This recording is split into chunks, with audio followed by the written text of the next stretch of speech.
Beka pa ni, sam to, da veste. A daj nekaj. Je to kaj novega? Mislim, odvisen, kakšen time frame vzameš. Vse nam gre kar dobro, brez ne. Ok, gospode, zdaj smo pa v polni postavi, pa jaz predlagam, da za začetek, da začnemo z eno kratko vajo čuječnosti. Kaj? Lahko? Kako, prosim? Kratka vaja čuječnosti. Ne, zadnjič. Ne, jaz se ne grem, razen če nas boš opolnomočila. Če nas boš, pa se pa lahko grem. Ja, bomo opolnomočili in to ne samo naše riti, ampak celotno občestvo, ki je tokrat z nami. Sem bila namreč pred časom na enem zanimivem klepetu na temo podcastov v organizaciji Društva za marketing Slovenije. Izjemno pripravljeno in mi je bil strašno všeč začetek. In sem rekla, definitivno moram v LDGD-ju to ponoviti. Skratka, kratka vaja čuječnosti. Ja, smo pripravljeni? Mislim, jaz bi se najprej vprašal, na kakšne delavnice ti to hodiš. No, ne pametovati, odprite čakre in začnimo. 3, 4, zdaj. Okay. Zaprite oči. Ok, Aljaž, dosta pizda. Pizda je rekla, stvari so resne. Že takoj na začetku. Ne mi zdaj pametovati, jaz vem, da ste vi duhoviti, ampak če hočemo priti na cilj, je treba majčkeno se sprostiti na začetku. Ok. Zaprite oči, ampak če tisti, ki zdaj boste, tega ne naredi, ali pa nežno usmerite pogled navzdol.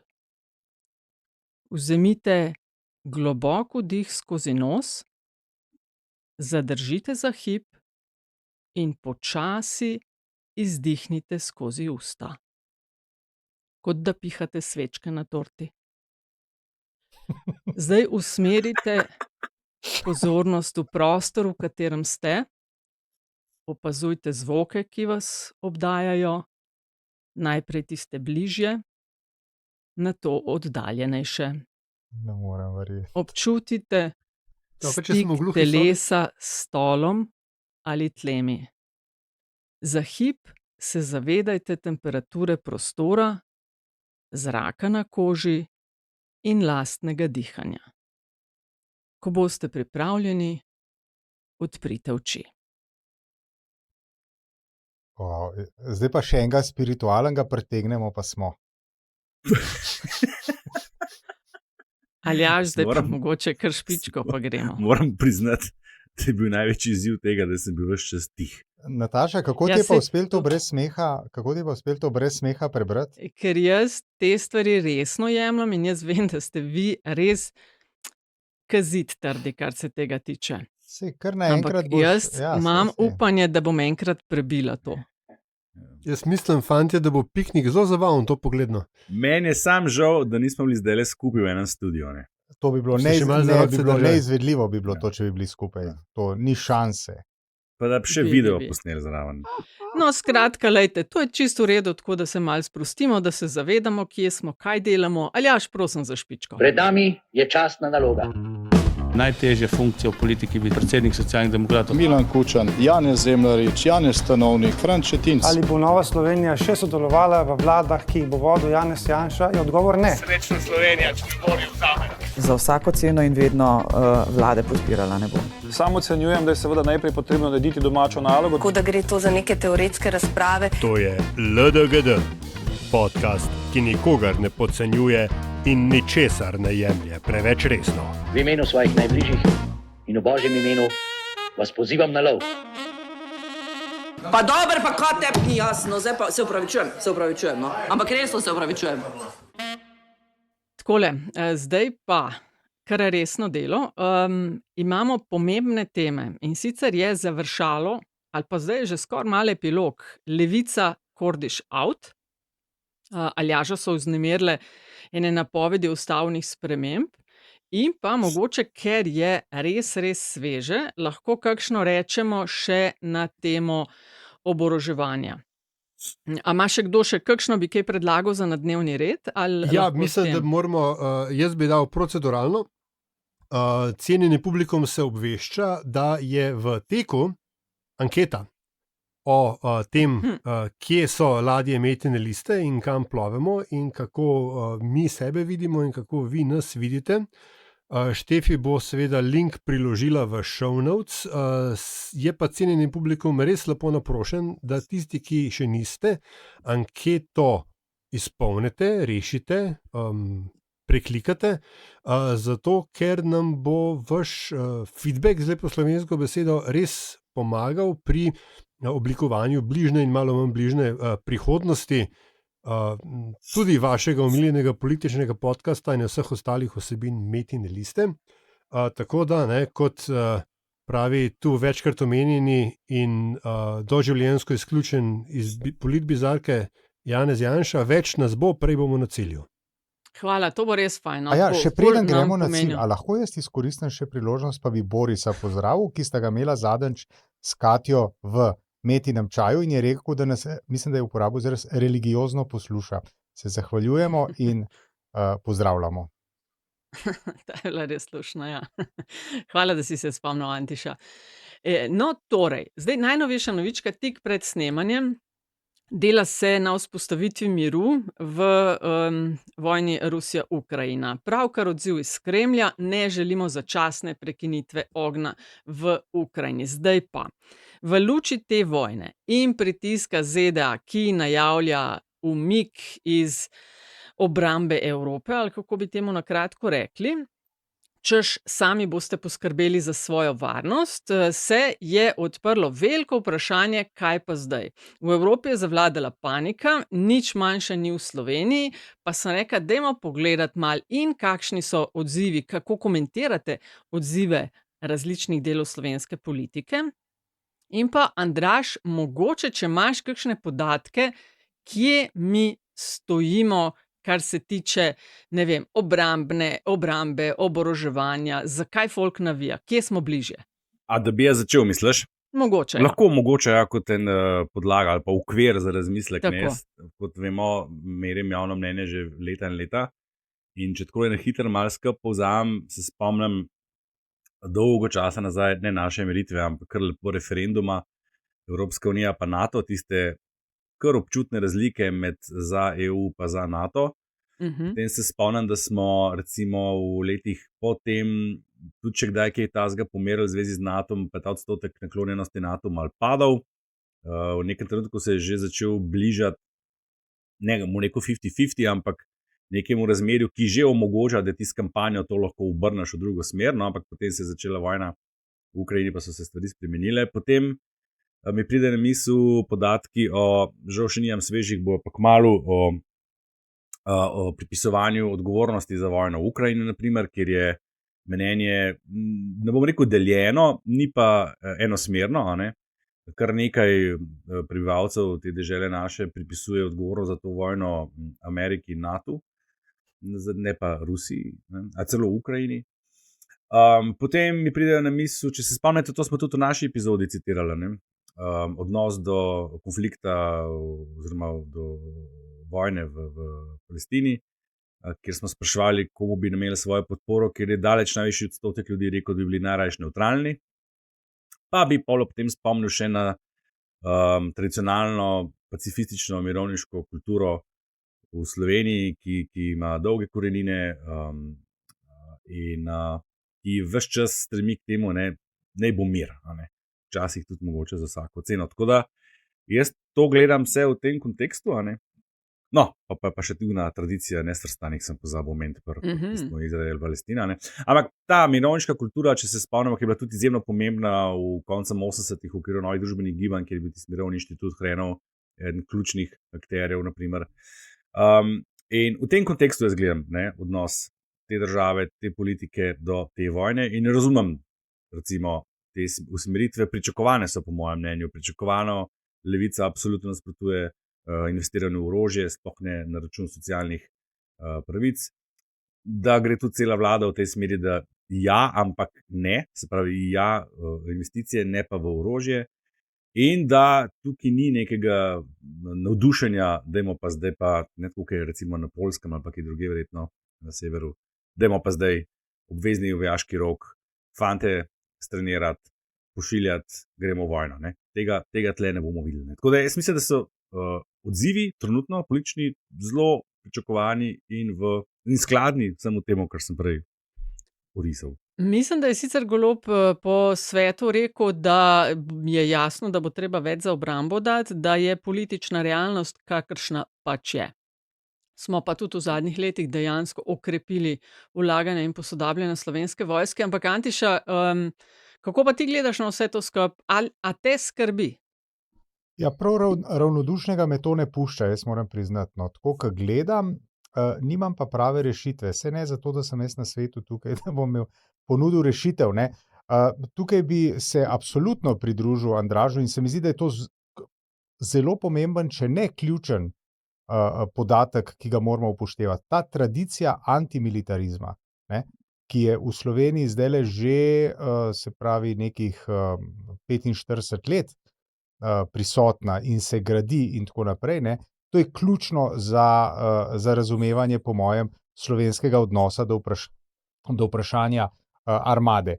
Mogoče za mlajše poslušalstvo, ne, Jugoslovanska ljudska armada je bila v nekdanji Jugoslaviji, se je reklo, sedma republika Socialistične federativne republike Jugoslavije, imela je ogromen vpliv v družbi, bila je ogromen proračunski porabnik in veljala je za varuha samoupravnega socializma pred vsemi možnimi zunanjimi sovražniki.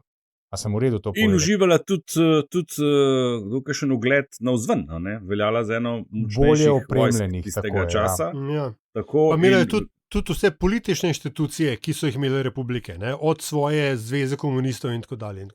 Sporedni sistem. Tisti sicer, ki smo imeli to priložnost, med nami 4 sem bil to edini, ne? Da smo to vojsko od znotraj izkusili, se nam od takrat zastavlja vprašanje, na podlagi česa je ta mit o nepremagljivosti. Vse mogočnosti. Mislim, to je, ne, ampak ne bomo šli v vojaške štorije. Ne. Se pravi, to je tisto, kar je mogoče treba vedeti. Ne. V Sloveniji antimilitarizem, pacifizem, zadržanost. Ki sta bila ključna gradnika, Antiša, ja, seveda, ključna gradnika v času osamosvojitve. Absolutno. Takrat je bila, marsikdo se bo tudi spomnil, takrat je bila v obtoku v času, pravzaprav zelo zgodnem času osamosvajanja, tako imenovana deklaracija za mir, ki so jo recimo Demosovi politiki označili za akt skorajda kapitulacije in tako naprej. Ne? Zdaj, če se prestavimo zdaj v današnji trenutek, meni je bila všeč izjava Donalda Tuska, ki jo je dal, ne? Je rekel, čakajte, Američanov je 300 pa toliko milijonov, Rusov je 145, ali koliko je rekel. Evropejcev nas je 500 milijarde, kje je tukaj problem? Se bomo pač oborožili in bomo skrbeli zase, ne? Tako, kar je neka doktrina, ki je na severu bistveno bolj prisotna kot na jugu Evrope. Pa moramo še nekaj vedeti. Ne? Ob tem, da je slovenska oziroma jugoslovanska verzija socializma, predvsem pa izkušenj s Sovjetsko zvezo, je bila bistveno manj travmatična, kot so te izkušnje imeli Čehi oziroma Slovaki, še prej Madžari, pred 45 leti, ne, leta 80, Poljska v mojem srcu, ne, pa Poljaki. Ne pozabimo, da je Brežnjev takrat v Varšavo oziroma na Poljsko s tanki prinesel pravoverni socializem, ker se je takrat v ladjedelnici v Gdansku začelo vrenje in tako naprej. Ne. Pustimo podrobnosti. Budimpešti so bili v Pragi, so bili v Varšavi. Ne? Tako je. Na 12 let. Sovjetska zveza je to izvajala, to je zanimiv podatek, na 12 let. Ne? 56 Budimpešta, 68 Praga, 80 Poljska. Vmes pa še Afganistan. Čez naslednjih 12 je pa razpadla. Tako je, ja. Ja. Jaz bi tukaj samo to dodal, ne, da pač v debato, ne, da je treba vendarle vedeti, da je zdaj, bodi si imaš neko mirovniško politiko, pa se greš Kostariko in nimaš vojske. Mislim, da je Kostarika edina država na svetu, ki nima vojske. Ampak tudi vemo, kdo pod čigavim patronatom. Vse hočem sem reči, da ta podatek je vsaj veljal takrat, ko sem jaz delal seminarsko iz Kostarike v 8. razredu osnovne šole. Če se greš pa neutralnost, je pa to en čist drug šport. Mi imamo danes je debat o tem, ali bomo dali ali bomo vendarle zlezli do 2% BDP-ja za obrambo, pri čemer nas potem smo v tako nerodni situaciji, da nas še Trumpovi lakaji zajebavajo, celo do 2030 boste prišli do 2%, ful ste hitri. Klej pač Slovenija dejansko ni izpolnjevala svojih političnih zavez in predvsem ni imela tudi političnega poguma, da bi znotraj te se temu reče, dvojne uporabe. Veš, mi bi lahko en kup enega znanstvenega researcha ali pa ne vem česarkoli infrastrukture vtaknili v obrambni proračun, ampak se zaradi političnega prestiža tega nihče ne upa in potem tudi matematično nimamo teh 2% za pokazati. Ampak, če gremo pa mi v neutralnost, pomeni pa, da moramo mi vso našo vojsko razvijati. To pa lahko Švedsko pa Finsko vprašamo, koliko to dejansko stane. To pa ni pa samo 2% BDP-ja. Tako da, klej je treba tudi, ko se pogovarjamo o tem, je treba tudi to razumeti, da je NATO, članstvo v NATO v resnici cenejša opcija v smislu distribucije nacionalnega bogatstva za to ali ono. Pa pri Švedski in Finski je po mojem še za omeniti, da sta tudi bili izven, pa sta se v luči tega zadnjega konflikta Rusija-Ukrajina seveda pridružili NATO. No, to pa sploh seveda. A veš, plus Slovenija je pač pred 20 leti vstopila v NATO. Mi smo se takrat zavezali, da bomo 2% BDP-ja namenili za obrambo. Jaz ne vem, kakšna je organizacija, ki je to sploh, da dopušča, da se to teh obvez ni izvrševal. NATO ima 32 članic. 8 jih trenutno daje manj kot 2%. Čist sem šla pogooglati, kje so te.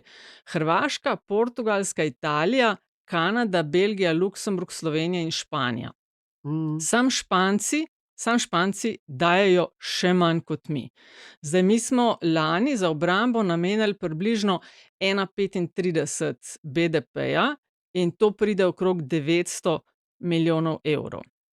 In imamo za naslednje leta povečanje načrtujemo, ampak do 2% nekako ne pridemo. Kar se jaz sprašujem, ker se deli, da če si, ali to pomeni, da če si zato, da okrepiš svoje obrambne zmogljivosti, a to pomeni, da si za vojno? A je mogoče glih obratno, da če okrepiš to, imaš večje šanse za mir? A imaš mir, če ti rečeš, mi smo za mir, pa mi ne bomo nič dali za puške pa nič, a te pol vojna kar pusti na mir? Ta vprašanja, Nataša, se postavljajo na novo. Mislim, tako kot se zdaj relacije, ki so bile zdaj zadnjih 80 let zabetonirane, relacije, recimo Zahodna Evropa, ZDA oziroma Severna Amerika in tako naprej. Vsa ta vprašanja, Nataša, so legitimna, ampak se postavljajo na novo. Na vsa ta vprašanja bo morala politika, bo morala javna razprava, bo morala opazujoča, udeležena in siceršnja javnost, bo morala na ta vprašanja odgovarjati. Jaz bi na prvo žogo, tako bi rekel, seveda ne, zaradi tega, ker razmere so nove, razmere so drugačne in pač v skladu s tem bo treba razmišljati o lastni poziciji do drugih držav in bo treba razmišljati o lastni poziciji do lastne varnosti. Ker zdaj smo vedeli, kaj famozni peti člen pogodbe o NATO, mislim, da se tako reče, se pravi, napadena je ena država, napadene so vse države, to je enačaj tukaj.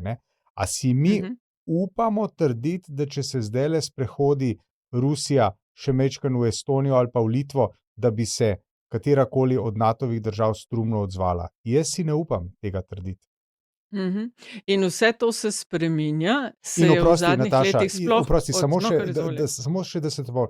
In po drugi strani, a smo mi lahko 100%, da se Rusija v doglednem času ne bo sprehodila v katero od svojih nekdanjih republik, to so 3 baltske republike, samo če govorimo o Evropi, in na drugi strani v katero od držav svojega vplivnega področja, se pravi, to tako imenovani bivši Varšavski pakt. In vse to se spreminja, se je začelo 8 let nazaj z prvim Trumpovim predsedovanjem, ko je rekel, kar tudi nima čist neprav, da obrambo v Evropi je zares zagotavljala Amerika in da smo zato lahko mi večje odstotke svojih BDP-jev namenjali drugim programom. Zdaj so pa rekli, opa bato, niste nam več toliko zelo pomembni, kot ste nam bili, zdaj boste pa sami. In ugotavljajo po celi Evropi, z izjemo, ne vem, Poljske, pa še kakšne države, da so goli in bosi. Ja, vendarle je treba, se mi zdi, za kontekst, da ne bo zgledal, da zdaj pa ima Trump kle v osnovi prav. Trump kle v osnovi nima prav, seveda tudi zato, ker je tudi to, da je NATO obstajal, da je imel vedno več članic. Seveda je tudi ZDA imela od tega. ZDA je imela od tega ogromno. Seveda in pokupili smo njihovo orožje. Tako, a veš, tako da kle je treba, vendarle je treba tudi to povedati. To, da so ZDA svoje tako zvane NATO standarde ufurale v celotno evropsko vojaško strukturo. To je seveda primarno njim koristilo. To, da imaš ti en kaliber metkov, ki ga delajo primarno v Ameriki. To, da je bilo v interesu Amerike, da ima Nemčija tako restriktivno proizvodno orožja. Ja, je ob tem definitivno zapovedati. Ampak zdaj so pa rekli pač adijo Evropa in zdaj smo kle, kjer smo. Na to temo, a mi že imamo odgovor? Mislim, jaz ga ne poznam, lahko da obstaja, lahko pa da še ni bilo niti vprašanje zastavljeno. Kako pa je z Avijanom v tem primeru? Kako pa je z Ramsteinom? Kako je z vsemi bazami, ki jih ima NATO? V smislu to, kar je v prvem mandatu, je mal kao zapiral, so mal na pol odpoklicevali svoje vojake in na pol zapirali. Kakšna je pa usoda ameriških postojank v Evropi potem? Ne vem, če je tukaj zdaj ta moment že kaj novega znanga. Ampak dobro, mislim, da smo odgovor je seveda, da je odvisno od tega, koliko lahko fund zasluži ob tem. Če mu, ker it's all about the grip. To je pa najhujša pri celi stvari, da tukaj ne gre za geostrateške premisleke, tukaj ne gre za neko redefiniranje zgodovine, ne gre za nek global realignment, gre enostavno za to, koliko od tega ima lahko Trump Incorporated. Ampak, če gremo na drugo temo, odprli smo, mislim, so stvari, o katerih bo treba zelo intenzivno razmišljati, priložnost za kakšno delovno skupino tam malo razmisli. Jaz bi sam to bi dodal. Marsikomu se kovca po Macronu v času prve Trumpove administracije, ko je začel govoriti o, kaj ti mu je rekel, strateška neodvisnost Evrope, pa ga potem, ko je bil Biden izvoljen, so ga vsi začeli malo ignorirati, ker se zdaj pa v redu. Kurac je v redu, nič ni v redu. Ok, naslednja tema. Odmevalo je. Levica, disciplinska komisija stranke Levica je izključila Miho Kordiša. Novembra lani so mu zamrznili članstvo, očitali, da razdiralno deluje, da se ni usklajeval, da jih je javno napadal in so ga izključili. Gospod Kordiš je napovedal s podporniki ustanovitev socialistične stranke Levo krilo, zdaj bo to tako tudi končno ime, ne vem, ampak opleta se z levim krilom. Rekel je, da se ne bo pritožil, da je bilo dovolj, da so do tega trenutka zbrali že 500 tovarišic in tovarišev, in da na terenu že lep čas gradijo socialistično gibanje, citiram, angažiramo se za sindikalno delo, sodelujemo z napredno civilno družbo, organiziramo se na ulici, v parlamentu, zagovarjamo socialistična programska stališča in vlagamo akte skupaj z levimi gibanji in tako dalje. In še rekel je, da Levica, stranka Levica, takšna kot danes je, na naslednjih parlamentarnih volitvah gotovo ne bo prestopila parlamentarnega praga. No, recimo, Antiša, pa zdaj pa ti začni. Ja, to je moderno, to je bilo pričakovati. Jaz sem mislim, da tukaj že omenil, da že vsaj eno leto je, ker sem enkrat z ministrom govoril, pa ni imel prav izbranih, z Luko Mescem, pa ni imel prav izbranih besed o liku in delu Kordiša, Mihe Kordiša, tako da to je bilo v bistvu za pričakovati. To je v bistvu nadaljevanje tega čemur smo bili priča že bolj zgodaj v tem mandatu, ko so mečkam počistili vrste v Svobodi. Jaz sem takrat komentiral in lahko se samo še citiram, tokrat bom krajši. Modra oziroma zrela politika razlike neguje in jih kultivira oziroma jih artikulira in iz tega raste. Ne? Zdaj, če si pa bolj na horuk, pol pa čunga, ki ti gre na živce, preprosto izključiš. Ne? Jaz se o tem, kakšne so zdaj volilne prognoze, bodi si Mihe Kordiša, bodi si Aste Vrečko oziroma Luke Mesca oziroma kogarkoli že, ne, do tega se ne bi opredeljeval, mislim, ipak je še prezgodaj po mojem, SSLK še ni pokazala nič, ne, imajo natanko enega prepoznavnega člana, se mi zdi, to je Miha Kordiš, tako da, lejte, ne vem, mislim, več od tega v bistvu težko povem, no. Zdaj, v javnomnenjskih raziskavah, mislim, jim ne kaže sami levici nekako super dober, ampak itak volitve so že še precej daleč. A imaš ti, Andraž, klele kakšno, kot bi se reklo, številčno komentatorko? Ja, seveda. Izvolite. Zdaj, treba je upoštevati, da percepcija je taka, ne, da je levica na robu ali pa celo pod robom vstopa v parlament, zato ker se ves čas objavlja podatke na celotni populaciji, ne upošteva se, ne izključuje se neopredeljenih, ki so velik delež v teh anketah, ki predstavlja velik delež, in hkrati ne tega, kdo se v volitev udeležuje in kdo ne. Tako da, če to vse upoštevamo, potem so oni zdaj zelo na varnem. So kar lepo fino čez 5, včasih celo čez 6%, ne. Pa vprašanje seveda, kot tudi Antiša rekel, ne, do volitev je še veliko časa, kaj se bo takrat dogajalo. Vemo, da na volitvah 22 je bila levica ena od žrtev, skoraj tudi, no, ena od žrtev tistih, ki so padli za svobodo, ne. In to, če bo ohranjeno tako stanje, kot je sedaj, ne, ki pa je praktično enako, kot je bilo takrat, ta polarizacija, vsi tisti 3 pogoji, da se nam svet ponavljal za taktično glasovanje, so še vedno prisotni, se lahko to sedaj spet ponovi, ne. Levica, če bo kaj izgubila in če se zgodi, kar je verjetno, da ne pride v parlament, se to ne bo zgodilo zaradi odhoda Kordiša, ampak večjemu zato, ker bi se njihovi glasovi prerazporedili k kakšnemu drugemu levo sredine, zato da ne bi slučajno spet Janša zmagal. Kordiš je svoj potencial, to smo tudi že omenjali v naših epizodah, jasno izkazal na predsedniških volitvah. Tam udeležba ni bila nizka, če bi on imel dejansko kakšen potencial, bi se izkazal že tam. Jaz mislim, da tudi levica kot taka, ko je prišla v parlament, takrat kot združena levica različnih front, da tako rečem, med katerimi je bil IDS samo ena od njih, ima tle zagotovo izziv, ampak Kordiša jaz v resnici v naslednjem parlamentu ne vidim. Jaz ga uvrščam misliš, da ni prostora za tako malo bolj, levo? Lej, tle če govorimo o Kordišovi novi stranki in levici, govorimo pač o levem ideološkem jedru volilnega telesa. Ne. Ta ni velik procentualno. Ne. Tukaj je pač končno mnogo glasov, ki so po mojem mnenju v najslabšem primeru razporejeni približno pol. Ne. Vprašanje je zdaj, kdo bo prišel v volitve in kdo ne. Kordiš nagovarja tisto najtrše ideološko jedro na levi strani.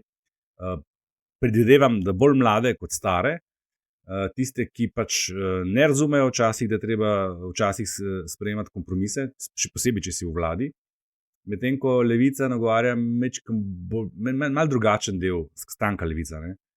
Teh levičarjev, ki jih bolj vidim kot, lahko bi rekli temu tudi mogoče kot salonski levičari, kakorkoli, no, pač bolj ta urbani Ljubljana predvsem del, kjer jih je načeloma dovolj, ne. Vprašanje samo, bodo vztrajali pri njih ali ne. To je podobno, kot se bo dogajalo podobno razmislek, kot se bo dogajalo pri NSI-ju, ne, ko bo prišlo do volitev. A vztrajati, pa riskirati, da padeš, da gre tvoj glas v nič, ne, in se potem rajš premisliš ali ne. Ampak, če me danes vprašaš, dajem več možnosti levici kot pa Kordišovi novi stranki. Ok, tiste stranke še ni levica, vse ima, čeprav na terenu prav ne blesti, vse neko strukturo, bolj razvejano ima. Neko strukturo, ima ministre, ko je prišlo do volitev, bo čas, da bodo lahko govorili, kaj vse so naredili, lahko se bojo pohvalili z določenimi stvarmi, zagotovo ne z vsem, kar so obljubili, ampak nekaj pa so naredili v okviru svojih ministrstev in nekaj teh ciljnih skupin volivcev so ustrezno nagovorili s tem, tako da mislim, da imajo tle v izhodišču boljše možnosti. No, tako bom rekel. Ja, a veš, kaj sem bolj res bo usoda razmišljala? odvisna od teh drugih okoliščin, kot pa od njih Ob samih. tem, da, a veš, oni so bili 10+ let še od tiste delavsko-pankrske univerze skupaj. Sem razmišljala, koliko je v bistvu zajebkana, ne? Toliko let si skupaj, toliko enih sestankov, kar rečeš marsikaj. Ne? Nisi tako, kot ko stopiš pred medije, pa recimo, da mal se kontroliraš, kaj rečeš. Tudi narediš marsikaj, ne? Tudi nekaj, kar kaj ostane za zaprtimi vrati, ne? Pol pa, a veš, burna ločitev in ne veš, kdo bo profi, kdo bo začel prati perilo v javnosti. Kaj bo ven prišlo, ne? Zoprno. Zoprno. Ja. Ja, ker preveč veste eno drugem mogoče, da ju to ustavlja, da ne gre, ne vem, bolj na hardcore. Ja, samo v drugo smer gre, ne? A veš, Logar je manj skrajen kot Janša, Kordiš je pa bolj skrajen kot Vrečko in Mesec, ne? Tako kar zajebkano tele odnose, ko greš, ajde gremo v politiko, pa veš, koliko je vsega, pa sej tudi konc koncev, ne samo politika, no. Aljaž, bi ti kaj dodal, preden gremo na tvojo omiljeno temo za naslednjih 3,4 minute? 3,14 minute.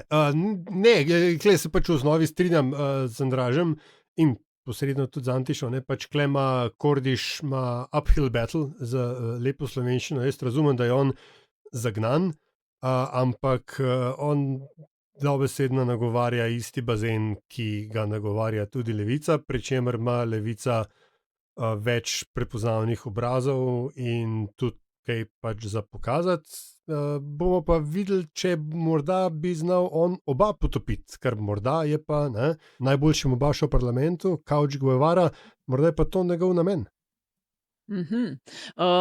Ko smo od našega zadnjega srečanja, je tudi minil, da ne pozabim povedati, poskus SDS, da z mesta podpredsednice Državnega zbora razrešijo Natašo Sukič, ni uspel.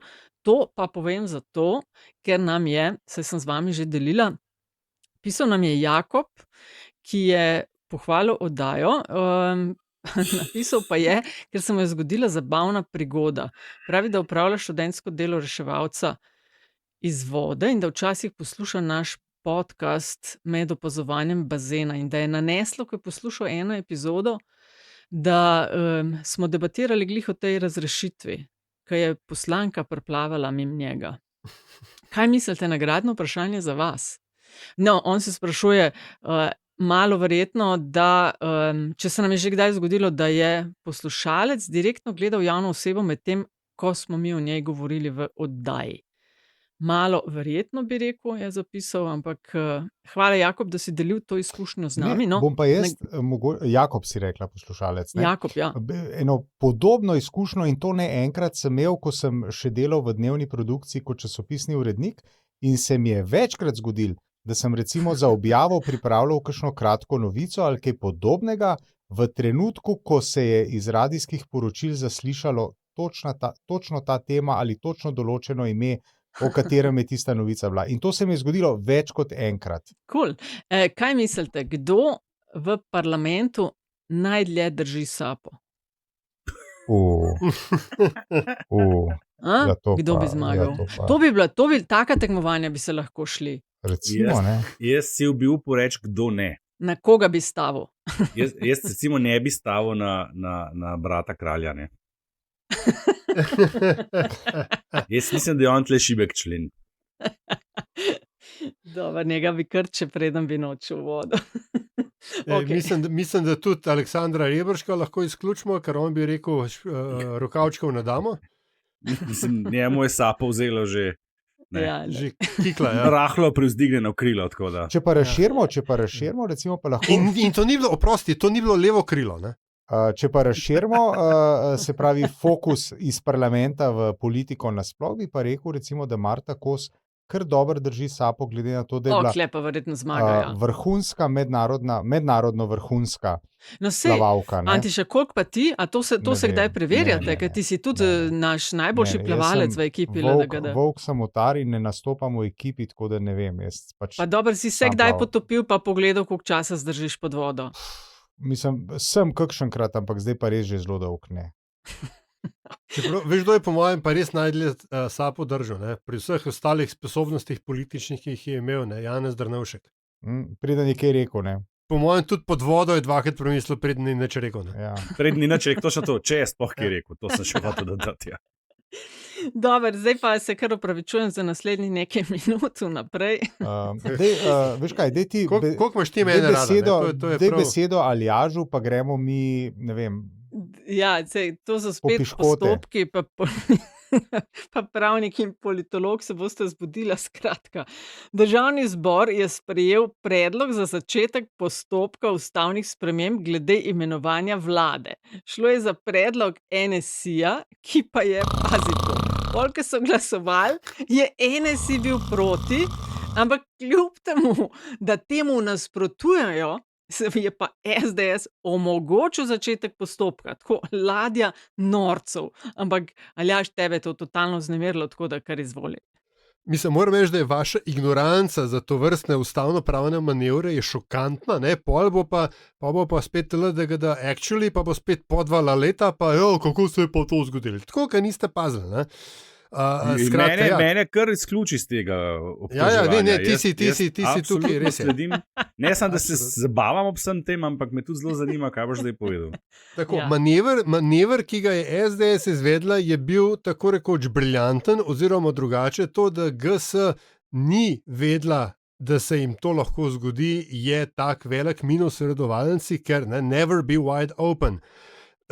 Mi vemo iz zgodovine, da si je SDS že večkrat prizadevala za ustavne spremembe ravno na področju postopka imenovanja vlade. Ta je seveda resnično v Sloveniji kompliciran, ker je oziroma celo trofazen, odvisen kako štejemo.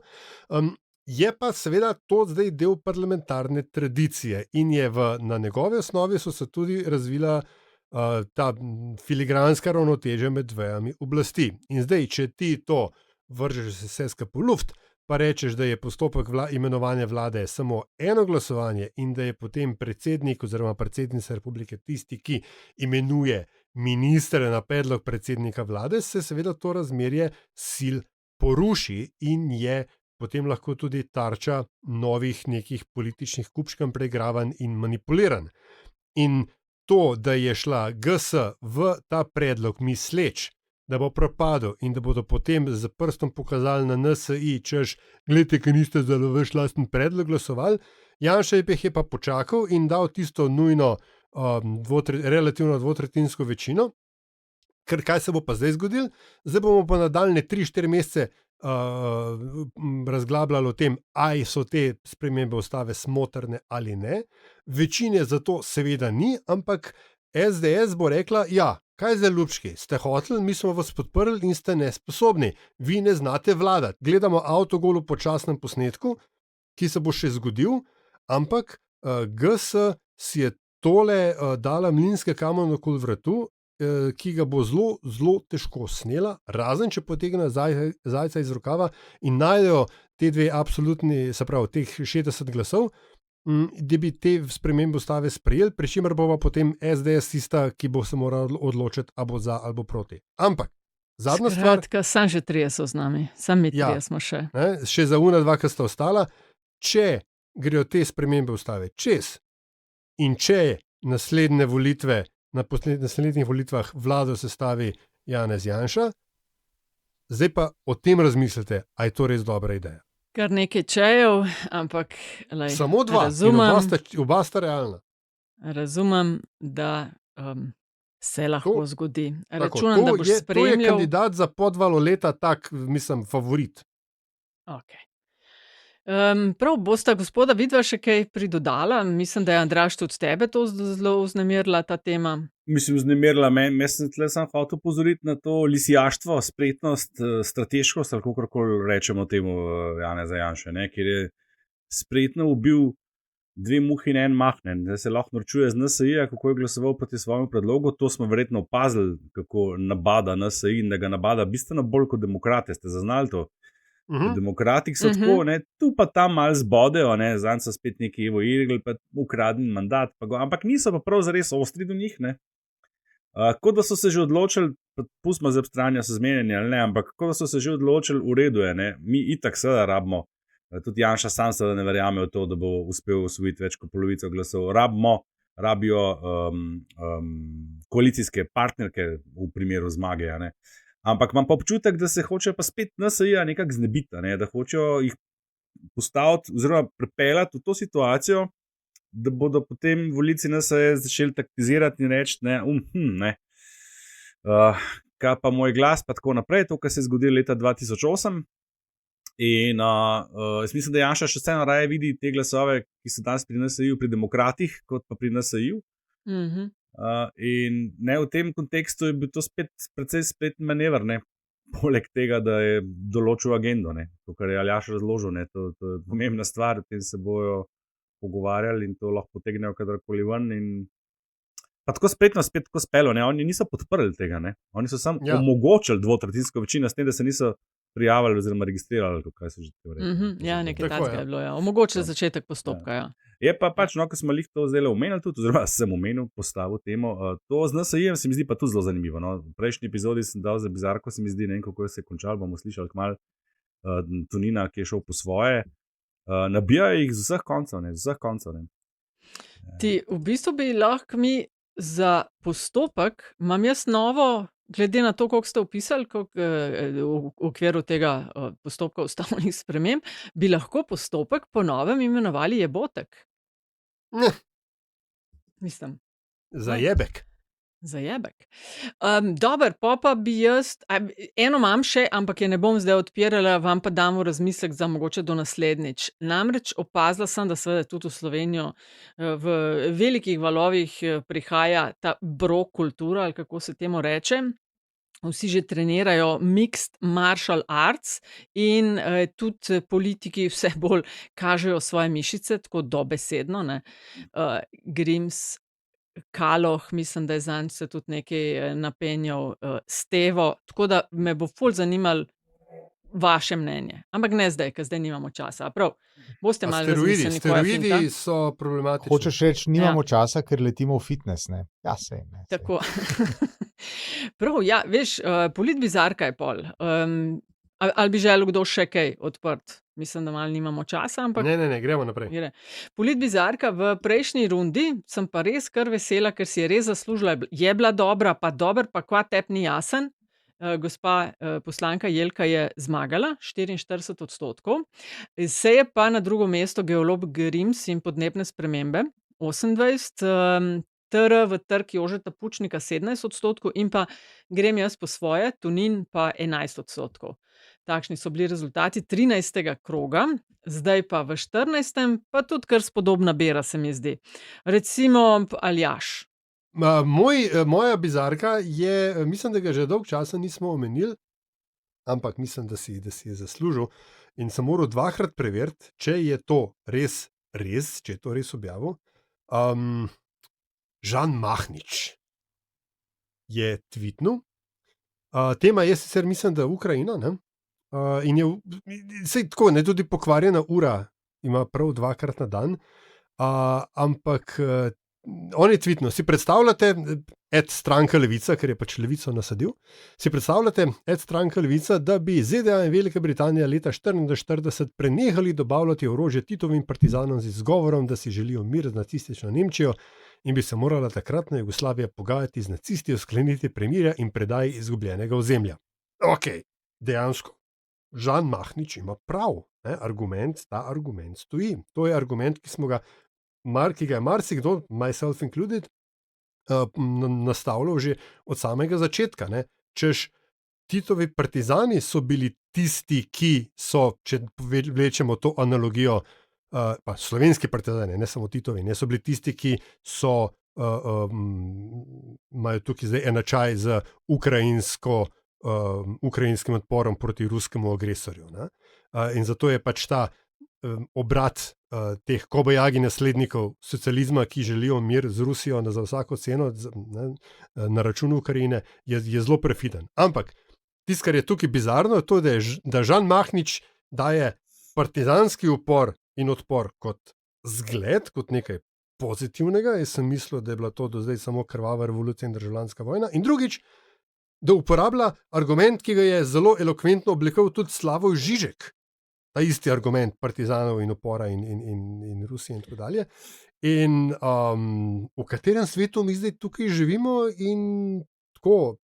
Skratka, Mahnič loves partizani. Ja, tako, komu bo prej eksplodirala glava, meni ali Žanu Mahniču, to zdaj lahko tekmujemo. No, pa še samo, vem, da ne komentiramo, ampak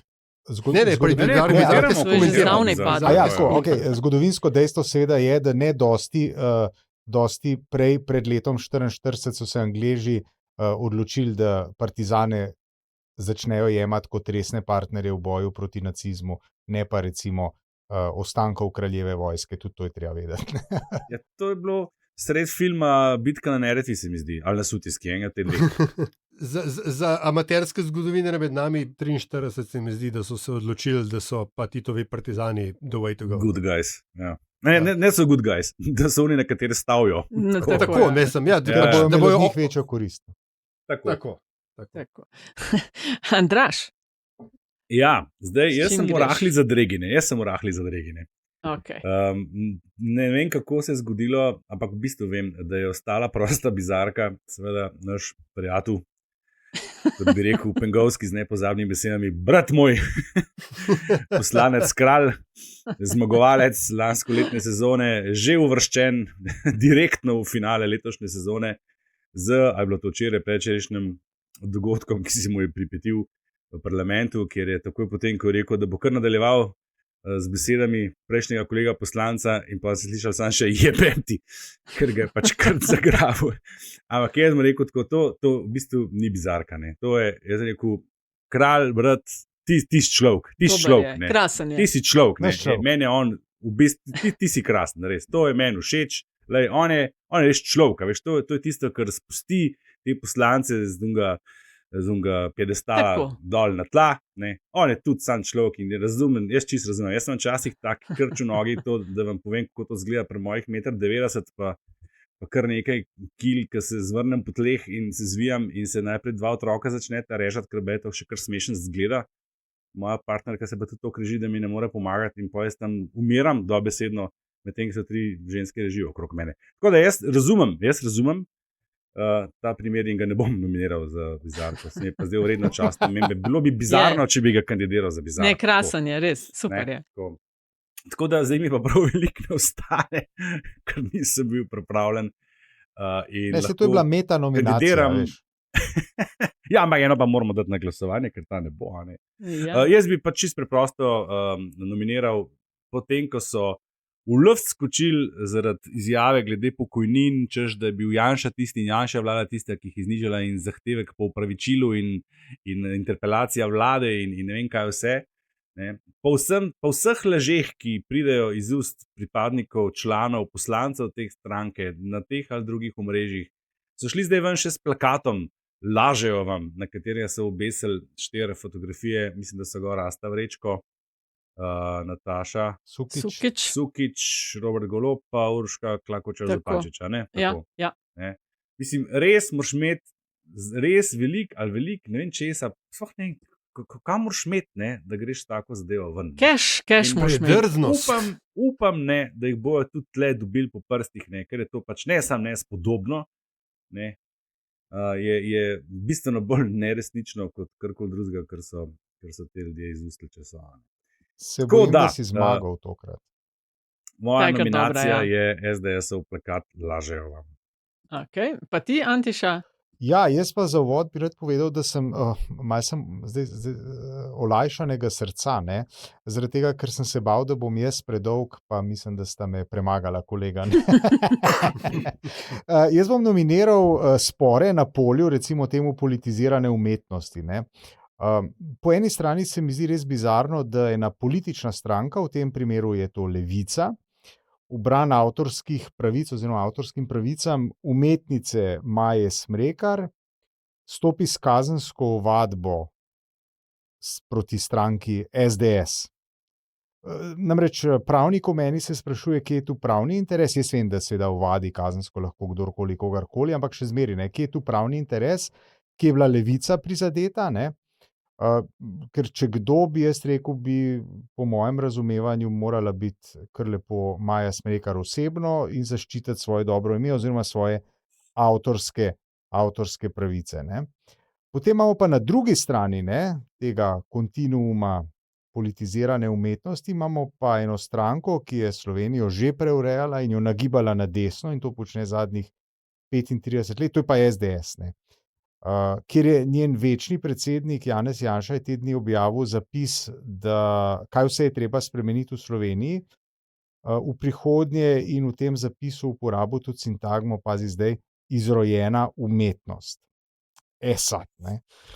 Prvič bi rekel, ni vse, česar ne razumemo, nam ni všeč ali pa ne vsebuje besedil Igorja Pirkoviča, ni vse to izrojeno. Ne.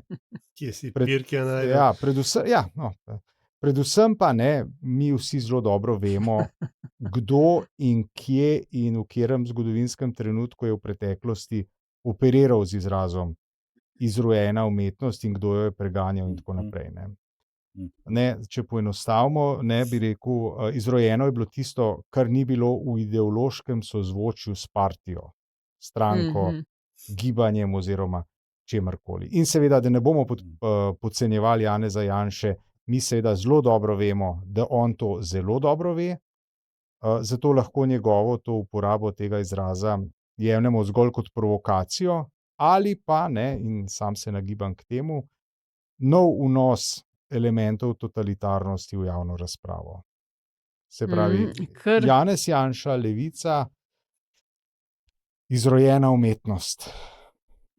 Ja, me pa zanima. Jaz bi pa komentiral tole Antiševo stališče, glede to, da komentiramo bizarke. Meni se pa ne zdi nenavadno, da so oni nastopili tle v vlogi predlagatelja kazenskega pregona.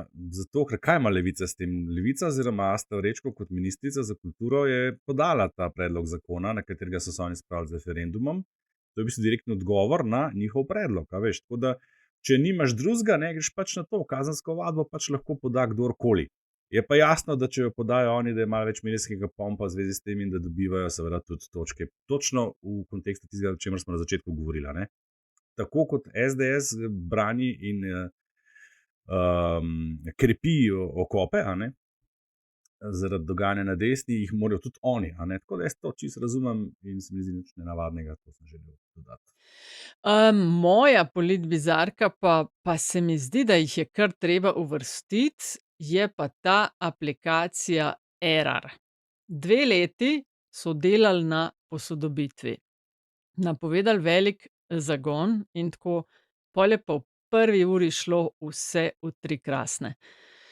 Napačni podatki, v javnosti se je začel valiti podatek o nakazilu 20 milijonov evrov strani GEN-I fizični osebi. Izkazalo se je, da milijonov iz GEN-I niso prejemale neznane fizične osebe, ampak njene hčerinske družbe in lastniki obveznic. In razplet, klasika, ustanovitev delovne skupine, ker seveda nič ne reši sistema, ki pade v prvem pritisku, kot ekipa ljudi, ki se o tem začne šele pogovarjati po fiasku. Tako da teh stvari jaz ne štekam. Seveda so napake, kadar se bo splavilo, ampak a bi lahko to se stestirali, beta verzijo neki, ne pa da je prvo sekundo v 3 krasne in še na tak način, ki je začel grdo padati, v eno smer. Pa glih prgini, kako priročno. Ja, sej to, tako da error, reset, error, repeat je moja politbizarka tega tedna. Tako, pa še zadnjih 30. Ajde, Aljaž. Jaz bi se pa tukaj zagrebil, če lahko, ker moraš šibati, ja. Nujno naprej. Tako da, če še niste, pa morate obvezno čtivo za vse, ki hočete razumeti Trumpa. Ogledal sem si film, ki je bil tudi nominiran za 2 Oskarja, za glavno in stransko oziroma podporno vlogo, če gremo prevajati direkt. Gre seveda za film The Apprentice, ki je samo Apprentice. Ne, se je ponovadi. Ja, okay, zgodba o, da rečemo, formativnih letih Donalda Trumpa, od trenutka, ko je še pobiral najemnine lastnoročno v zgradbah njegovega očija, pa do trenutka, ko se poslovi od tistega človeka, ki je bil odigral ključno vlogo pri tem, kaj danes Donald Trump je, oziroma kaj bi že takrat in kaj danes je, da ne bom preveč spoilal. Apprentice je obvezno čtivo za vse, ki hočete razumeti Trumpa. njegovo vedenje, njegovo psiho. Pa tudi, če kar v redu film, pa kako je že Strongo ime, Jeremy? Kje pa to držijo? Dajajo na HBO, dajajo. A je Jeremy Strong igralca, ne? Mislim, da ja. Tak je igral v Successionu, ne? No, on, ki je bil nominiran za stransko vlogo, pa je zgubil proti bratu iz Successiona. Odlična vloga, odlično odigrano. Res srčno priporočam, kot rečeno, obvezno čtivo. Apprentice, HBO. Ok, pa ti, Aljaž? Jaz bi pa tudi dal nekaj iz streaminga. V Sloveniji je od minulega ponedeljka, 10. marca, na voljo druga sezona, oziroma prvi del druge sezone, prequela serije Yellowstone 1923 z Harrisonom Fordom in Helen Mirren v glavnih vlogah. Pejte gledat, ker je prva sezona se kar razvije in je kar v redu. Druga, tako da komi čakam, kaj bodo z drugo naredili. Čeprav ni obetal, ampak zdaj pa ok. Ok, Antiša? Ja, jaz bom pa v rubriko zadnjih 30 upeljal jezikovni kotiček, LDGD, ne. Prisluhu vabim vse, ki radi obedujejo v gostilnah, kjer držijo oziroma nudijo jedi z žara v skladu srbsko kulinarično tradicijo. Tam se namreč na jedilnikih pogosto najde jed, ki se jo zapiše uštipci. In potem marsikdo naroča uštipce. To je narobe. Ne? Ednina je v srbo-hrvaščini, namenoma uporabljam ta izraz, ne, je uštipak. Zato je imenovalnik v množini uštipci, kot piše v meniju. Tožilnik, se pravi, kaj bom jedel, je pa uštipke. In to v obeh jezikih, v slovenščini, kjer smo pač to besedo posvojili, ne, kot v srbo-hrvaščini. In če potegnem analogijo z eno besedo, ki je bila pred 5 leti precej pogosto v obtoku, in to je bila beseda šupak, ne, ko so nastopali ena skupina ljudi, ki se jih je oprijelo ime šupki, ne, ker je poslovenjeno, pravilno v srbo-hrvaščini bi bilo šupci, preziram pa koga ali kaj, preziram šupke. Evo, upam, da sem bil dovolj jasen. Se pravi, uštipci, uštipke, uštipac. Uštipak. Pak, evo. Veš kaj, Antiša, ne, marš šupac. Že napaka. Prinesel ti bom ena šupak ruža. Kuzarac bi raje. Tudi. Dobar, jaz pa, časi so takšni, 2 stvari za eno, časi so takšni, da je nujen ogled odličnega dvodelnega dokumentarca Hitlerjeva sodišča na RTV je bil, kako so v 30 naciji po pravni poti razgradili sistem. Podobnosti z demontažo, ki smo je pričali v ZDA, so zgolj naključne. Drugač pa priporočam tudi ameriško vohunsko serijo na Sky Showtime, The Agency. Gre za priredbo v bistvu podobne francoske serije. Glavni junak zgodbe je tajni agent CIA, ki ga iz misije v Etiopiji pokličejo nazaj v centralo v London, in ko se vrača v običajno življenje, se vmes vplete seveda v kupe mednarodnih spletk. Michael Fassbender je v vlogi tega skrivnostnega agenta odličen, serijo producira George Clooney, noter igra tudi Richard Gere, torej The Agency. In smo pri koncu, gospoda. Ne? Verjamete ali ne, to je številka 177 LDGD-ja. Ankete ne pozabiti, bom priložila link, pa za epizoda izide 14. marca. Antiša, da si prosim zapri ušesa. Povej. Retrogradni se začne 15. marca. V znamenju ovna bo in rib, tako da malo več bo, seveda klasika, nesporazumov, tehničnih težav, bla bla, do 7. aprila. Tako da, če se da, ne podpisovati kakšnih pogodb v tem času. Jaz sem bil prepričan, da boš rekla, pa sem se sprašal, zakaj bi si moral zapreti ušesa, da je 14. marec dan, ko je na svet prišel Albert Einstein. Ampak dobro, pač ti si se odločila za retrogradni Merkur. Ne? Jaz sem se odločila za klike. Ajde. Čau, živijo. Hvala, čau.